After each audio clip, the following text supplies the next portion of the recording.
A lot of us are going to die.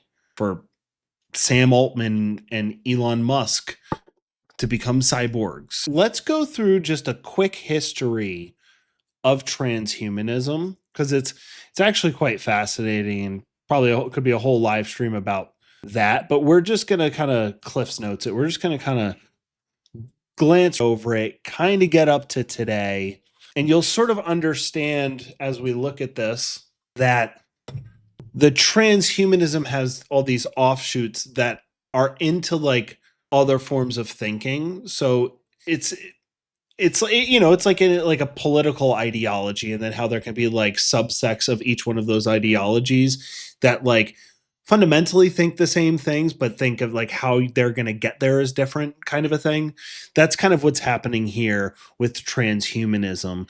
But some of those offshoots had gotten so much traction that when we talk about TESCREAL and all of the different ideologies and how they fit together, even though like four of them all stem, or well, three of them stem off of transhumanism, totaling four of the seven, like it's still worth understanding the history and where those splits kind of go. And we're not going to go super deep onto that, but we are going to learn about some of that stuff, all to get context for all of these companies and the different types of things that these companies are doing.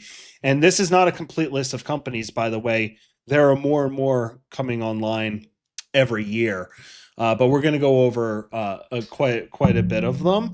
Yeah, kind of. But like, I think a lot of this stuff is being presented as, let's say it's like eye enhancements. And you say like, oh, well, they're, X amount of billions of people that are blind, or millions of people that are blind, and we can give them robot eyes and that'll fix it. And it's like Mr. Beast will probably do a video about that, and people, 800 million people will see that and go, oh my God, that's really amazing. And then, then they got like these really great eyes, and people go like, well, actually, I want those sick ass fucking robot eyes. You got to make people want it. They're not going to force it upon us. This transhumanism stuff, like a lot of stuff doesn't really get as forced upon us. Like a lot of things are done in a way that makes you say, I want that. That's the world that we've been living in for probably the last 40 years. A lot of this stuff, like, you can't do too much too fast. I think the transhumanism thing has been going on for decades and decades. And whether it's intentional or manufactured or not, it's just a slow burn. But as technology expands, we get excited about technology and then we bring them in. Like, you can't give us brain internet or brain AI, interfaces without having had this for a decade or more. You need something to kind of get you there, to hold your hand, to tiptoe you towards these different technologies that you'll later ask for and want and pay for, because this stuff is expensive. So let's get into the history of transhumanism, because the concepts of it kind of date back to like ancient times, really. But you'll see is like more in like the late 1900s, like the 1970s, 80s, 90s is where like a lot of the stuff really took hold. But in ancient roots, the Epic of Gilgamesh, which was 2100 BCE, the oldest story ever written, is a quest for immortality. So these are like our very first story ever told.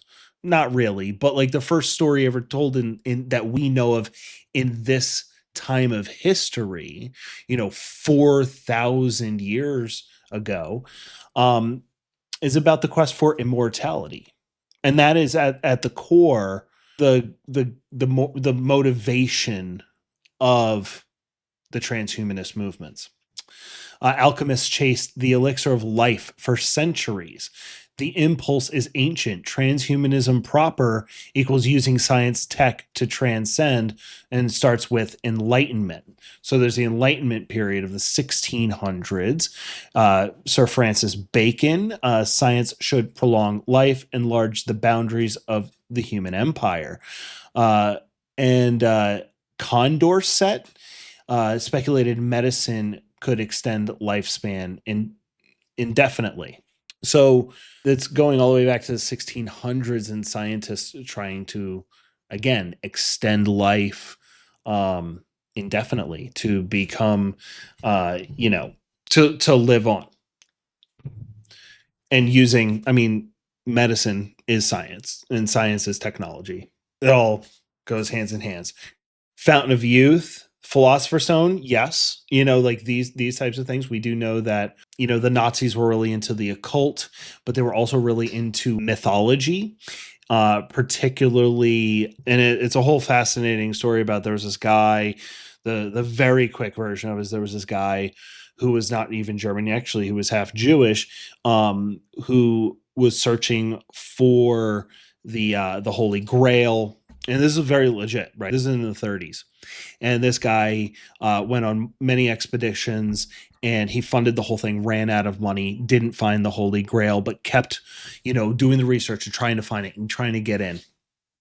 And Heinrich Himmler, who ran the SS for Adolf Hitler, was the key person who was really into the mysticism. And so he had created essentially this offshoot of the SS that were people looking for things. He got that guy to look for the Holy Grail and to look for other like mystical artifacts and things of that nature that are supposed to hold magical powers.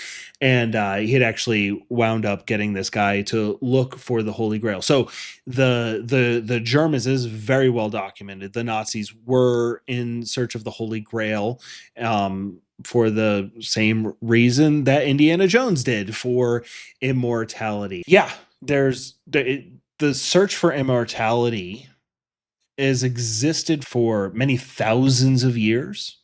And it's not just like fairy tales, like stories in some Steven Spielberg movie. That desire, that drive has kind of reared its ugly head into the tech world. We're going to skip forward.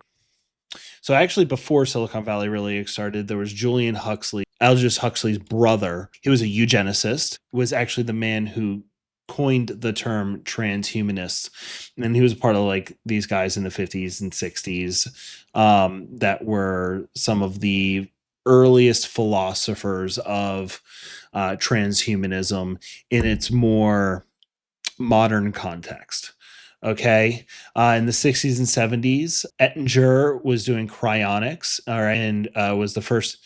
They did the first frozen human in 1967. And in the 80s, Max Moore is a very central figure, because in the 80s and the 90s, that's where this really kind of took hold here in California, in Silicon Valley. He founds the Extropians, which is an offshoot of transhumanism, but he was also the early transhumanist like central figure. But he had this offshoot called the Extropians, right? And the Extropians Institute. They were all Silicon Valley people who were doing like their earliest outreach. So they had like the Extropians really were just like the outreach for transhumanism in its more modern context, which is around like technology, digital technology. Max Moore actually started his own cryonics company. Cryonics meaning like freezing a body or even just a head. Famously, they say Walt Disney's head is frozen. That's been going around for decades. That's what we're kind of talking about here. There was another person, Ray Kurzweil, who started talking a lot about transhumanism, but as it relates to AI. And he is the one that, talks about the singularity, which is the moment in which AI systems will be able to exceed humans in everything. And then that will create this moment in time where we no longer become the dominant force of the earth. We're no longer the dominant species. We've created something more dominant than us. And where does that leave us? And I've actually read both the singularity and the singularity is closer, nearer than you think, or something like that. Whatever that second book was, singularitarianism, which is an offshoot of that is also in the TESCREAL. That's the S in TESCREAL. So you've got transhumanism, you got extropianism, which is the E. You got singularitarianism, and then C, which is cosmism. You know, your PayPal mafia guys and the Silicon Valley guys that we know of, like Elon Musk and Peter Thiel, Sam Altman, and Jeff Bezos, and all of these guys, they're either believers or their theories and the things that they're working towards, even though they might not say outright, I'm a transhumanist, well, they're working towards this transhumanism. And this era of transhumanism focuses a lot more on AI. And there's some offshoots where some of those people some of those people want like cyborgs to make us cyborgs, but then some of those people want us to do like mind uploads, which is much different. And so, like I said before, like these offshoot and then they offshoot and offshoot and offshoot. But as a unified theory, it's all kind of under transhumanism. Does that all make sense? Because it's like it's really quite a lot. You know, now like TESCREAL, when I talk about TESCREAL, that is not a term that I had come up with, but it is a unified term for all of these different ideologies. But at the end of the day, there's thread that runs through all of them. And that is the next evolution of humans through the use of technology. And to get there is going to require a lot of us to die. And everything else philosophical around that, you know, you could totally pull every one of those threads and it's, you know, a fascinating thing to do. But at the end of the day, are you really interested in dying to maybe or maybe not become a cyborg, which may not be human? And the question is how much say do you really have in that? You know, people in the chat earlier were talking about how it would get forced upon us, and I think that we're gonna ask for it. You know, they're gonna try to make it really cool, and they're gonna have us ask for it because they understand that things stick better when it's like Inception. Like the idea sticks better if you think it comes from you. You know, but who knows? Who knows what the real agenda is? Actually, when I think about TESCREAL too, I don't think it's a unified agenda. I think it's calling it like a unified thing. It's just a way to understand the scope of the actual issue. But I don't think these people are really super unified in what direction. I think the fracturing is the fact that they all think that they're going to be the ones to get us there, and their way of getting there is the way to get there, and everybody else is fucking stupid. Like, I really think that that's how it actually is amongst all of these people, but they're all working towards the same goal or some version of the same goal, and it's all going to require that a lot of us die. A lot of us are going to die for Sam Altman and Elon Musk to become cyborgs. You got to understand that there are companies out there.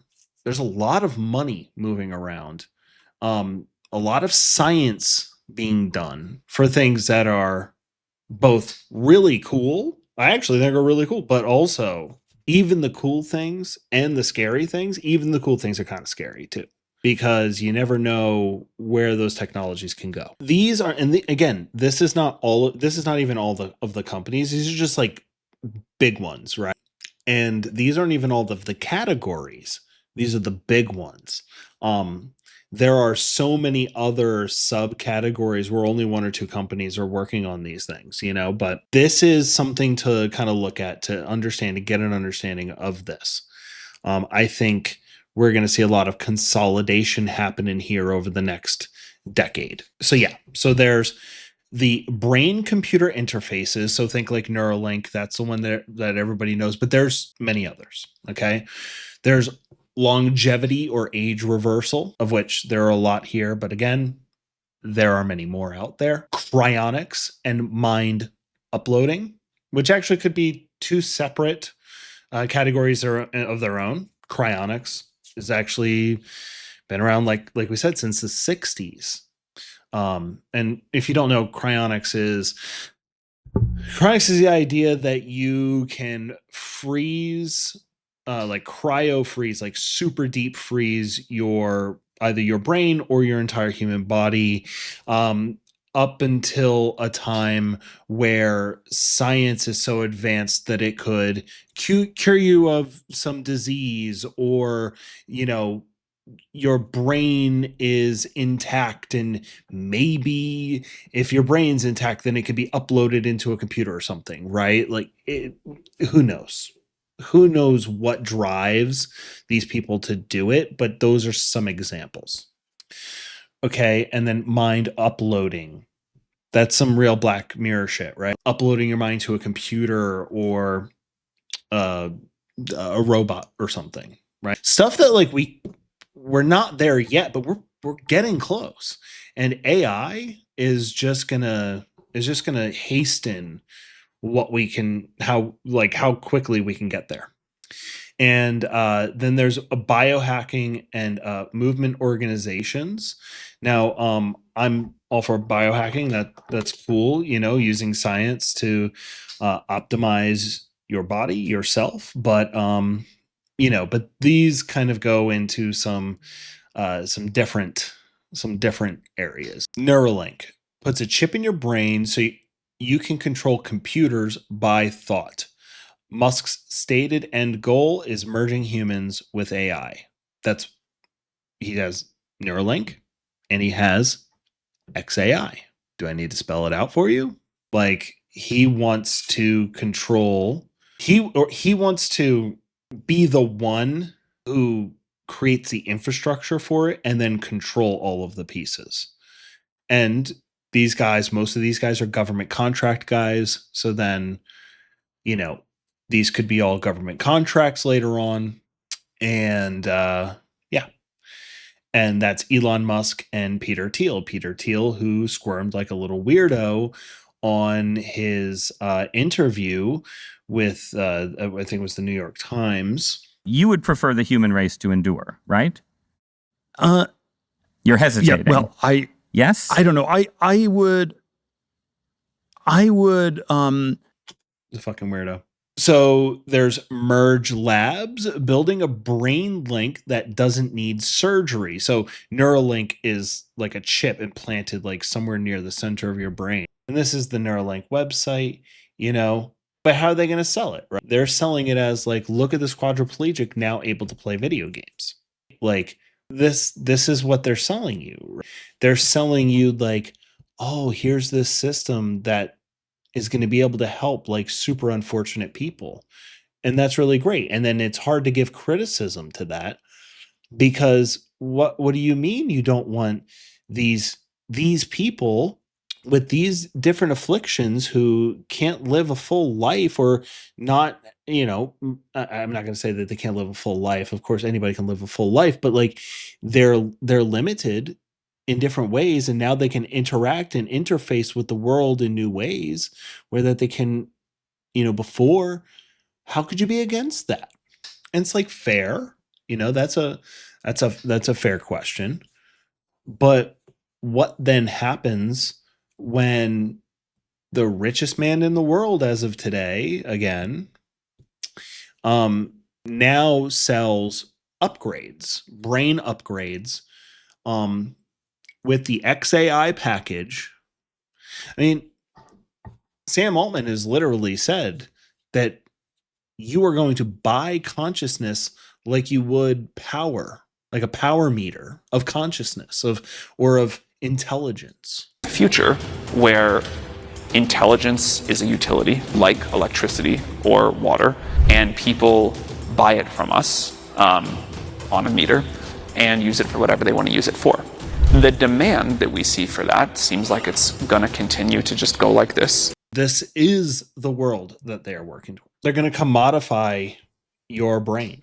The problem is you're going to get so used to if we get used to it, you'll get so used to it that it'll become a point where like the internet, like how can you work a job if you don't know how to get on the internet, do social media or whatever? It's going to be like that. Like where you're going to need to keep up with people by having like, or at least this is the world that these guys want. These guys want to give you these brain interfaces. Like, how could you work a job if you don't have a brain interface? How do you live in society without a brain interface? Like, it won't be mandated, but society will pressure you into it. Every person I ever known who's ever gone against social media or the internet or anything, like, oh, I don't do that shit, they always get on. Like, everybody knows, some boomer-aged person who couldn't understand Facebook and would never get on Facebook, and now they're on Facebook in some fucking cult putting out AI Trump pics and shit. Like, those people who don't adopt the technologies early becomes the dupes, becomes the marks of the later generation of it. And so there are people like me who want to avoid that. Again, I think that the brain chip is a bridge too far for me. I'm not down to no longer be human, and I think that's the point where you stop being human. But yeah, they want to sell us, and that's Merge Labs. Merge Labs, like I said, this interface doesn't need surgery. It's named after Altman's essay arguing humans and AI will fuse. And I actually have that essay right here, and it's actually quite short. So I'll actually read it. It's literally very short. The fact that this was built a whole company around this thing that he probably wrote in like 20 minutes in 2017. And I haven't talked a lot about Sam Altman in terms of transhumanism, but he owns one of these businesses, just like Neuralink, So the merge. A popular topic in Silicon Valley is talking about what year humans and machine will merge, or if not, what year humans will get surpassed by rapidly improving AI or genetically enhanced species, so singularity. Most guesses seem to be between 2025 and 2075. People used to call this the singularity. Now it feels uncomfortable and real enough that many seem to avoid naming it at all. Perhaps another reason people stopped using the word singularity is that it implies a single moment in time and now looks like the merge is going to be a gradual process, and gradual processes are hard to notice. I mean, that's exactly what I was just saying. I actually hadn't even read this yet, but this is what I'm talking about. Like, it's the singularity does make it sound like it's a moment, but it's a tiptoe. It's a process. It's a process to getting there. So I believe the merge has already started, and we are a few years in. Our phones control us and tell us what to do when. Social media feeds determine how we feel. Search engines decide what we think. This is in 2017, by the way. The algorithms that make all this happen are no longer understood by any one person. They optimize for what their creators tell them to optimize for, but in ways that no human could figure out. They are what today seems like sophisticated AI, and tomorrow will seem like child's play, which is exactly true.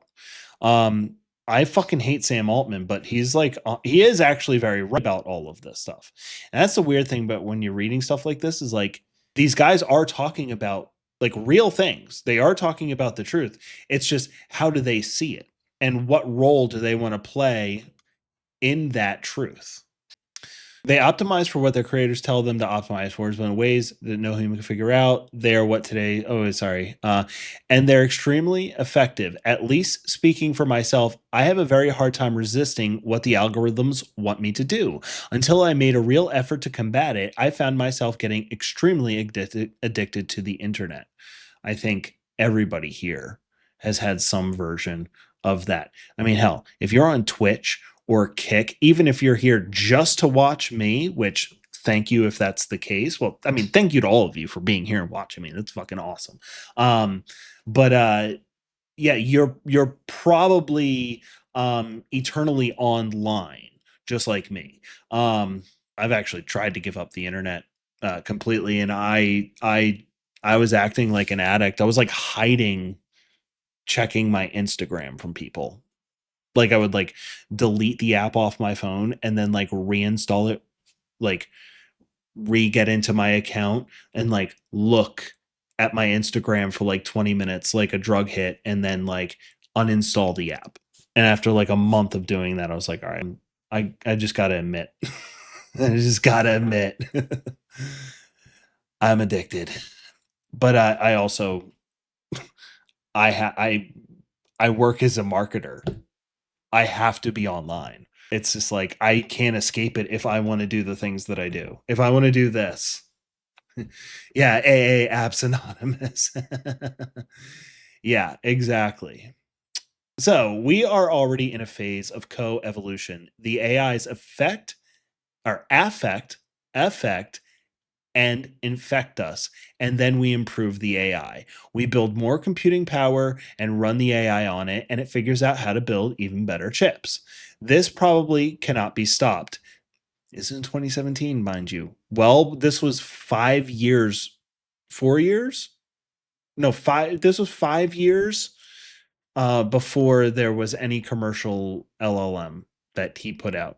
This probably cannot be stopped. As we have learned, scientific advancement eventually happens if the laws of physics do not prevent it.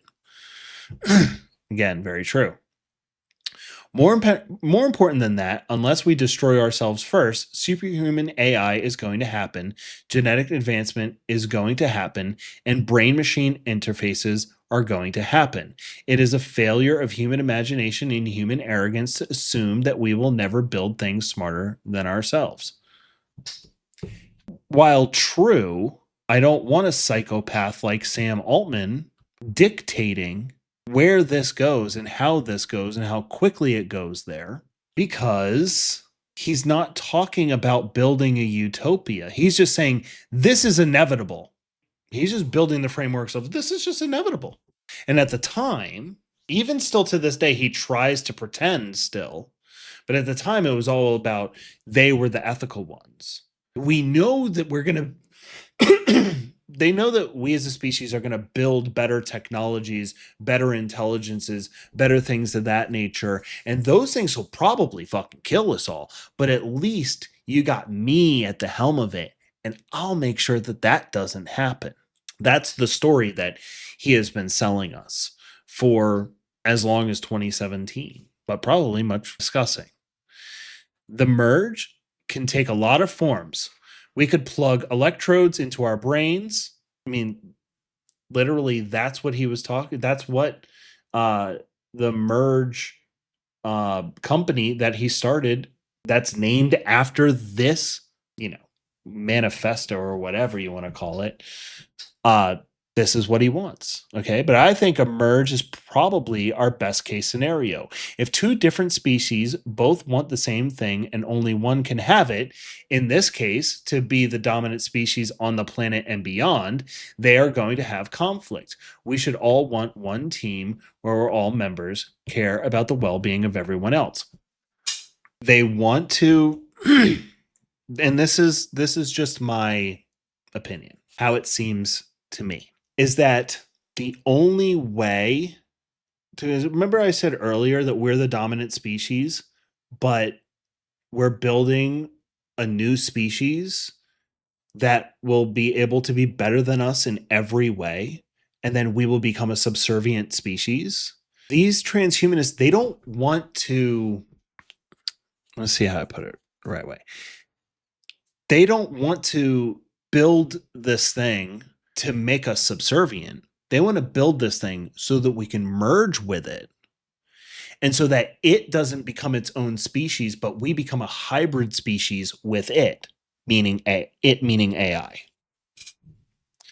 And that's what he wants. That's what these people want. You know, if you can't beat them, join them, right? If we're going to build AI and AIs might fucking kill us all, we might as well merge ourselves with it. Because according to him, it'd be foolish to consider that we wouldn't build a better intelligence. I mean, it's so obvious. We didn't actually have to do any of this. We didn't have to do any of this, right? And we're not even there yet, but we're getting close. We're getting very close. All right. Although the merge has already begun, it's going to get a lot weirder. We will be the first species ever to design our own descendants. That's Sam Altman. And this was when Sam Altman was a much better Sam Altman. This is when Sam Altman was selling this idea that, like I said earlier, that we need somebody in charge of this. We need somebody to make sure that that we're in alignment and this thing doesn't kill us. And I'm that guy. But as you can see in all the reporting that's come out about him over the last year, he is a pathological liar. According to pretty much anybody who was willing to talk about him that has ever worked with him. I think he's a goddamn psychopath at this point. But it's like, you look at this and you're like, okay, like, it actually sounds rational enough, considering what it is that he's actually talking about. But it's a really weird time, man. Neuralink is Elon Musk's company. And Peter Thiel, through the Founders Fund, had helped fund it. Merge Labs, which was Sam Altman and OpenAI Ventures. So OpenAI actually owns the company because, again, Neuralink, XAI, Elon Musk, and Merge, Sam Altman, OpenAI Ventures. Two companies going after the same thing, which is your brain is going to connect to the AI, and you are going to pay me like an electric meter for expanded thinking and compute. That's what they're doing. Why else would they own a computer interface and an AI company? Kernel, a helmet that records your brain activity, building the data layer for reading minds at scale. That's Brian Johnson, that dude that spends like $2 million a year to reverse age. And this kernel, though, it just seems like it's more of a data play. Like, it's not like a brain user interface. It's like it's recording data probably that he could sell to like a Neuralink or a Merge Labs or something, right? So it's purely more of like a data play, but still part of the ecosystem. BlackRock Neurotech, the oldest brain implants still running inside humans, now majority owned by crypto giant Tether, but an original investor was Peter Thiel. Again, there's more out there, but kind of looking, some names that you guys might know in the companies that they have. In the longevity age reversal, there's Altos Labs trying to reset old cells to a younger state. Biggest biotech launch ever, $3 billion. That's Jeff Bezos and the Saudis. The Saudi, I think it's the Sovereign Wealth Fund. And the Saudis have quite a few investments in this world as well. Calico, Google's secretive anti-aging lab studying why we age and how to stop it. And so that's obviously Google or Alphabet, and that's spearheaded by Larry Page, one of the owners. Retro Biosciences wants to add 10 healthy years to life by rejuvenating cells and blood. That's also a Sam Altman company. He funded it entirely himself. $480 million. Unity Biotechnology, drugs that kill off worn out zombie cells that build up and age the body. And that's a joint venture with Jeff Bezos and Peter Thiel. Now, you don't really hear a lot about these companies, right? Like, you really, like, with all the ones that I've talked about, the people involved, but the only one most of you ever heard of was Neuralink. And that's just because Elon Musk, and part of his role in all of this is he's the one that sells the future. That's his like he is not a scientist. He's extremely autistic. He's obviously very smart. But what he is a salesman and a market manipulator more than anything. So like about Neuralink probably because he needed to raise money for it, and so he went out into the world and spoke about it and drummed up hype, because that's what he does. That's what Elon Musk actually is. He's prolific at it, but it's not like he's not like the guy like thinking up all these things. He'll be like the guy who like thinks it up and then finds the people to go and do it, which is not a dig on him at all. But you should understand who Elon Musk really is, and why, of all these companies here, you've only ever heard of Neuralink. And that's because he's gone out there and promoted it. All of these other guys, they don't talk about this stuff. They'll maybe talk about it in like their inner circles or at certain conferences or things of that nature. But they're not out there promoting this stuff. They're not out there actually doing like the work. They're very like hush hush about it. Or so it seems, right? So yeah. So kind of go through a couple more of these. The Hevolution Foundation, Saudi state fund, spending about $1 billion a year on anti-aging science. Loyal, which is Andreessen Horowitz, Mark Andreessen's company, life extension drugs for dogs first, a stepping stone to a human anti-aging medicine. Uploading, there's Alcor, where Peter Thiel is a client. It's all member funded, allegedly. They freeze bodies or just heads after death, betting future tech can revive them. Run for Years by Max Moore, the philosopher who defined modern transhumanism. Kurzweil and Thiel are signed up. And sometimes you kind of wonder, like, how much of this shit was just started by a dude who just like found cryogenic thing, and so it's like, how can you prove, like, okay, thinking of it as a grift, we'll sell a person that when they're dead is when we'll get involved with them, but they got to pay us before they die, of course. And if they don't wake up in this theoretical future where their frozen head can be re-exhumed into like a consciousness or a robot or something, if that day doesn't come, well, I still got paid today. If that day does come, well, it doesn't matter because that's so far into the future. I still get paid today. So like it's like you're gonna get paid to literally throw somebody in a freezer, essentially, for probably longer than the rest of your life. But you're gonna get paid for it because all of your clients are like extremely ultra wealthy people. And then you're just like, hey, I'm gonna start a religion or a cult that believes that you can freeze yourself. Just thinking it purely as a grift cult. Oh my god. I love that idea, actually. I actually fucking love it. I wish I thought of it. Nectome preserves your brain's wiring in perfect detail so your mind could be uploaded later. The catch, the procedure kills you. Okay? Sam Altman's on the wait list for that. Pretty fucking crazy. Like, you pay, you die, they kill you.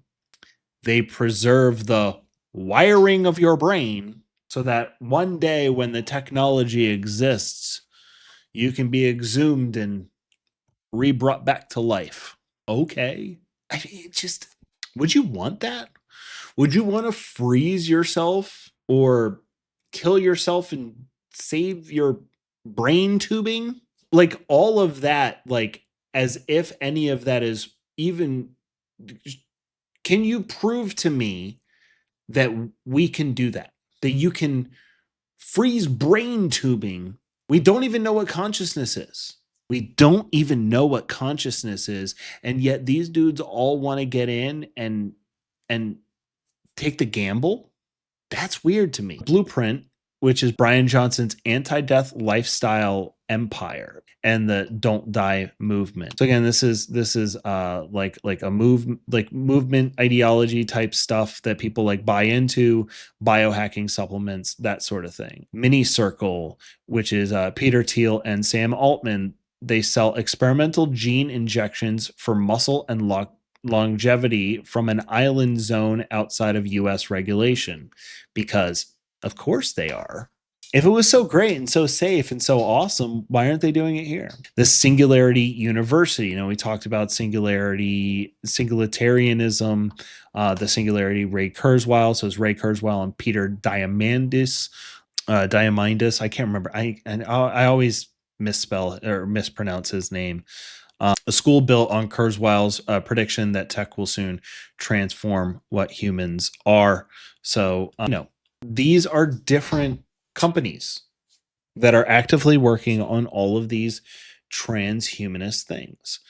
And pretty soon, I think we're going to see more and more companies that are like going to position themselves as individual enhancements. Whether I use like the eye example because I'm just a huge fan of Blade Runner, the original Blade Runner. And I always think about like the guy who like makes the eyes and stuff, but like eyes, hands, legs, like ears, reconstructed like ears that they'll, like ear canal and things of that nature. And it'll be sold to you as like, it's for the deaf to give them hearing again. Why would you hate that? You wouldn't, right? But then, can you tune that thing up? Of course we can. Of course we're going to need to keep coming out with new versions and 10 years of that. And then people start buying new ear canals that have perfect hearing, but they don't have advanced hearing. Whatever it is, eyesight, same thing, right? Well, version 4 has like a telescopic eye where you can 10x magnification with your eyes. You'll never need glasses again because your eyes are going to have like 80/20 vision. You're going to see through walls. That's how it's going to go. And then people are going to start getting it. And then the costs are going to come down and then more people are going to get these things. And it's like, at what point do you become something that isn't human? Maybe you're more human than human, but maybe you're not. For me, I think that the kind of like the body stuff actually makes a lot of sense over the next 50 years, right? Like it totally makes sense. We're going to have the technology and we're going to be able to do these types of things, and these companies are going to do it, and these billionaires are going to fund it, and it's all going to be there. For me, it's once we start talking about brain interfaces, once we start talking about mind uploads, once we start talking about like freezing your brains to be reconstructed later, that sort of stuff is once we're stepping outside of like our species at that point. Once you take a new species, a new consciousness, a new life or intelligence or consciousness, or whatever you want to call it, you're now merging with that. That's the point in which you stop being human. This is what's going on out there, guys. And you're funding this. Let's take Spotify, for example. If you're listening to music on Spotify, well, at one point, you were funding Jeffrey Epstein because Jeffrey Epstein was an early investor who, in the early years of Spotify, was making money, dividends, and then obviously had a great exit that had multiplied his investment. If you were listening to Spotify back in like 2015 through like 17, like you helped fund Jeffrey Epstein and all the weird shit that he was doing. By the way, a transhumanist. It's completely taken over Silicon Valley, and it's been a part of Silicon Valley in many different ways, in many different forms over the years. And it's what drives a lot of these people. And when you look at all of these names that we've been talking about, Elon Musk and, Bezos and all these people, they don't think about the world in the same way that we do. And you kind of look at them and go like, you don't fit into this world the same way that the rest of us do. In fact, you live on a completely different world than we do, even though you might be here on Earth. I mean, and some of them believe we're going to leave the Earth, and, you know, Elon Musk is one of them, that we're going to all become transhumanists who live on Mars, or maybe just the elites live on Mars, or maybe they send all the poors to Mars. But the problem is these people. It's not the technologies, it's the people. It's the reason why they want to do it. And like I said, like to them, like everything's kind of infinite, because they're all desperately trying to get away from death, because they all know that if you have everything, your mind can still slip. And it doesn't matter if you have everything, if this ain't fucking working, if this ain't working. And so they want to feel what they feel right now forever. And they know that the future isn't monetary. They know it. This is why Elon Musk for years has been talking about universal basic income. The goals will change. The framework of the world we live in will change. And they think that if they're the ones who change it, then they get to be the ones to control it. Because for a lot of these people, they changed things and then they controlled those things that they change. Amazon didn't exist. Now it does. And Jeff Bezos owns that and then gets to do all of these other things based on his, as he likes to now call them, winnings. Elon Musk, you know, the same. Sam Altman, the same. Like these people, they think because they have built technologies that have radically changed the world and given them riches and control beyond their wildest dreams, they think, well, certainly there must be something even bigger than that. Well, certainly we should be able to change what even being a human is, and then we'll create the infrastructure and we will own the rights to humanity, and then we'll be able to control everything. That is a fucking certain type of person, I'll tell you that much. That is a small club. That is a small club. So anyway, that is just a look, just a peep, just a little glimpsey into what's actually working and being built right now. You think these businesses and these scientific endeavors and all of this is just for a couple of people? Billions of dollars of funding? No, you don't put billions of dollars into things unless you want to shape the entire world. No. This stuff is coming. This stuff is coming piece by piece, inch by inch, step by step.